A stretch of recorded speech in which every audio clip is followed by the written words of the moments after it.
Chapter 8 Fort Jesus. When the campaign called, Hawk was ready. He didn't know what was coming next, but it would be hard to top the flyboard air.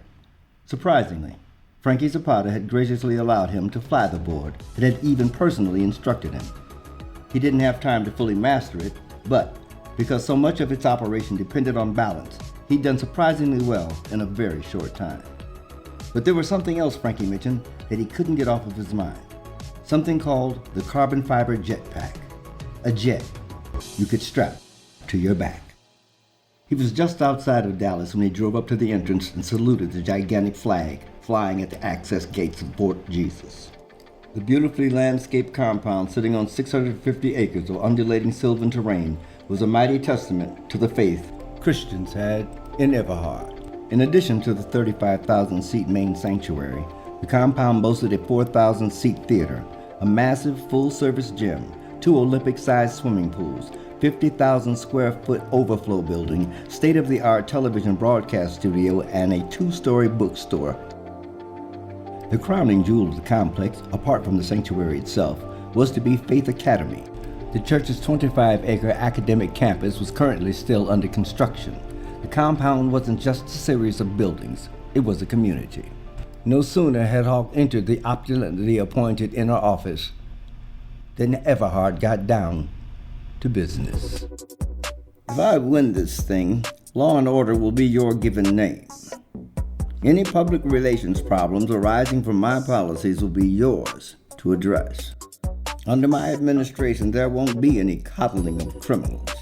If they weren't criminals, they wouldn't be in the system. Do we understand one another? I always carry out my orders, sir. That's what I want to hear. It was quick and to the point, the way Hawk liked it. No disingenuous word waltzing. Everhard made it clear that his policies would be harsh on minorities, and Hawk's job was to publicly dilute and deracialize them by virtue of his blackness. It should have been a job for the State Department of Justice, but Hawk accepted it for what it was. Everhard visibly relaxed while retrieving a bottle from the built-in bar secreted in the mahogany desk. He poured a balloon glass of Remy Louis XIII cognac and offered it to Hawk. You'll be your own man regarding how you handle your affairs, he lied. Hawk didn't want to drink, but when it appeared that he'd demur, Everhard insisted. It's $3,000 a bottle. Hawk accepted the glass and settled back into his seat. You'll have all the resources you need and full discretion as to utilization. As head of the BOP, you'll report directly to me, not DOJ. He'd spoken before he thought. That couldn't become a habit. Me. Until I say different. I've got things to do, and I don't want justice slowing me down. I know that's right, Hawk thought, as Everhard's usually affable eyes narrowed. I won't micromanage you, but I'm letting you know I'm a hands-on type of guy.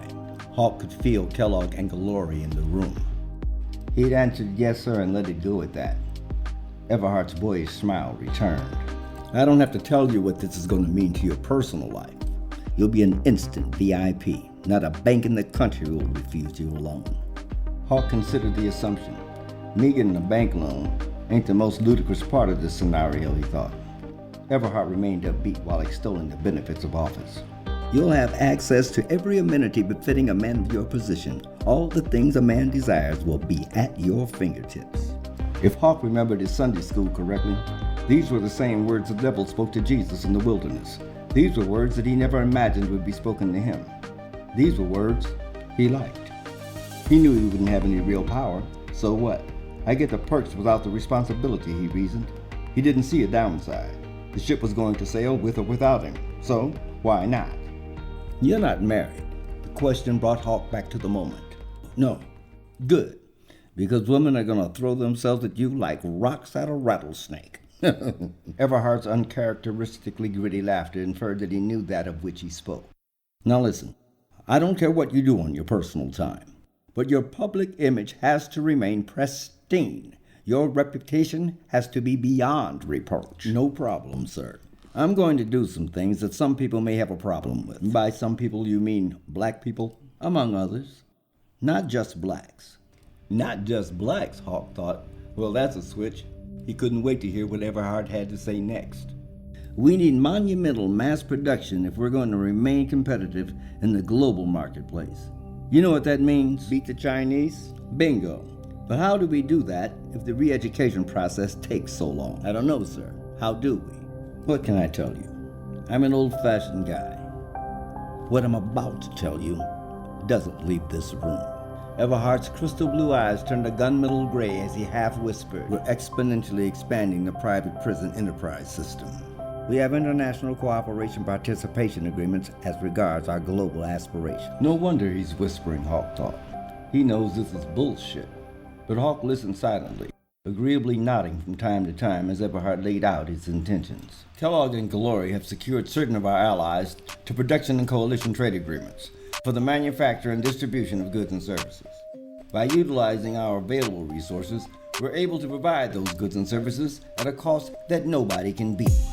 Hawk silently absorbed what he had always known but willfully ignored. The slave trade in the USA had changed over the years, but it was still alive, and it was thriving. We're going to mass produce everything from diapers to cheap electronics. When I say cheap, I don't mean inferior. We'll have the best of everything at absolutely the lowest prices in the world. Drawing on his recently acquired compunction for candor, Hawk replied, "May I speak freely, sir?" "Haven't you been?" "Yes, sir, but don't the Chinese have more workers than we do?" "Yes, but we have prisons in our ally countries too. We can draw labor from them as well. China only uses their own people. Yeah, there's 1 billion of them, but they still have to export in order to beat us. Our allies' trade policies will favor us over them." "Isn't that the way it always is, sir?" "You ain't seen nothing yet. You need to know the playbook.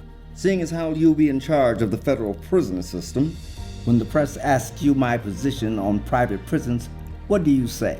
"That's not our job. We represent federal institutions. The president doesn't have a position." "How do you answer concerning federal prison camps that mass produce products on a global scale?" Hawk raised his glass in a toast. "I'm not aware that there are any such places."